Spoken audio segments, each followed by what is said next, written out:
It's a 87 Mustang GT. I've had it about 5 years. I got it stock. The original owner worked for Ford in Detroit. It had 60,000 miles on it when I got it, and it has 62,000 miles now. And I've done all the work to the car myself in my garage.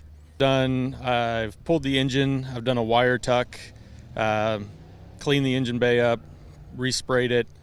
I've done heads, cam, intake, full suspension, UPR, K-member, lower A-arms, UPR coilover kit throughout. It has Stifler's subframe connectors and a Stifler's crossmember, trans crossmember.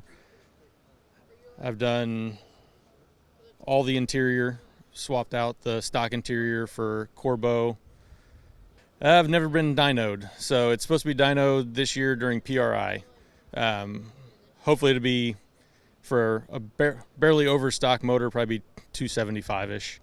The future plans would be to add a supercharger.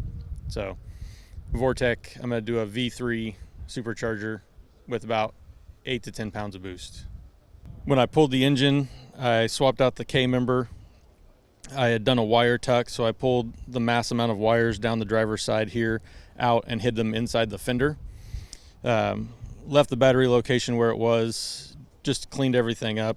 I pulled the engine, painted the block, put on the aluminum heads, did an upper and lower Cobra intake swap on it, did an old-fashioned B-cam in it, and just basically dressed it up and cleaned it up for a nice weekend cruiser. I did a Cobra brake conversion also when I did the 5-lug conversion on the wheels, and then just did a mass air upgrade to this car. It originally came as speed density, so I had to go through and change out the computer, rewire a few things, but it was a pretty easy build. Are you a mechanic by trade? I am not. I actually build homes. Okay.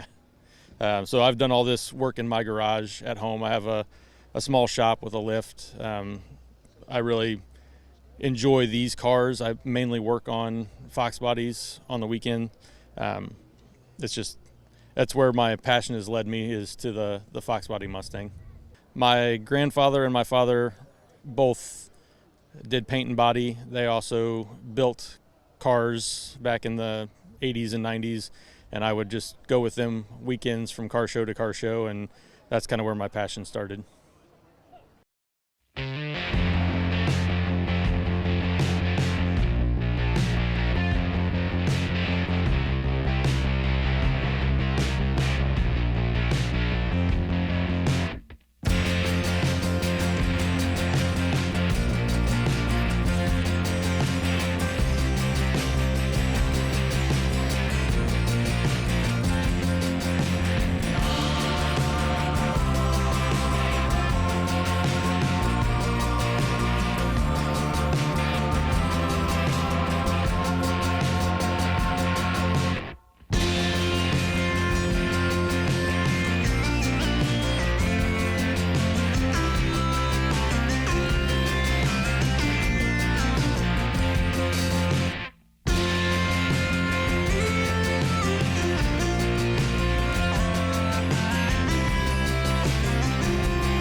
I bought this car, it's been 6 years ago, a little over 6 years ago. I've always liked the unique body style. I've had several Saabs in the past. They're such unique and uniquely engineered. They're fun to work on. So I started this one, and it was a little farther gone than I thought once I started getting it apart. So there's a fair amount of sheet metal work done, mostly underneath. So these are powered by a V4. It's a German Ford, so it is actually a Ford motor in a Saab. The earlier models had a 3-cylinder 2-stroke motor in them, but the EPA requirements from the United States in the late 60s pretty much killed that. But these motors are also found in industrial applications, street sweepers and industrial generators and things like that. Very, very durable, low power, but very durable motor. So we ended up doing the whole motor out, did hardened valve seats so we don't have to worry about leaded gas and things like that. It's got a 4-speed manual transmission, 4 on the column. So the shifter is on the column, and most American cars you see a 3 on the tree. This is 4 on the tree.